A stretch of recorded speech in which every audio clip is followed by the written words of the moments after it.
nararamdaman yung pagkatita yung wala nang sense yung usapan sa inuman. Hindi totoo. Talagang nag-walk out.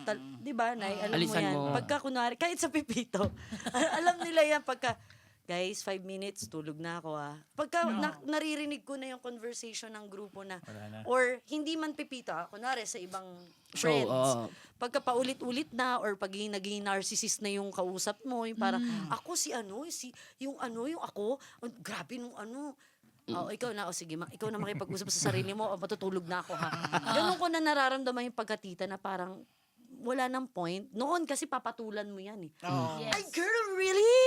Ganun-ganun ka, di ba? Ako din, experience ko din, puro ako ka din. Pero ngayon na medyo nararamdaman mo na wala na. Wala nang sense. Ayoko na pampaantok na lang. Ganun. Ang kwentuhan?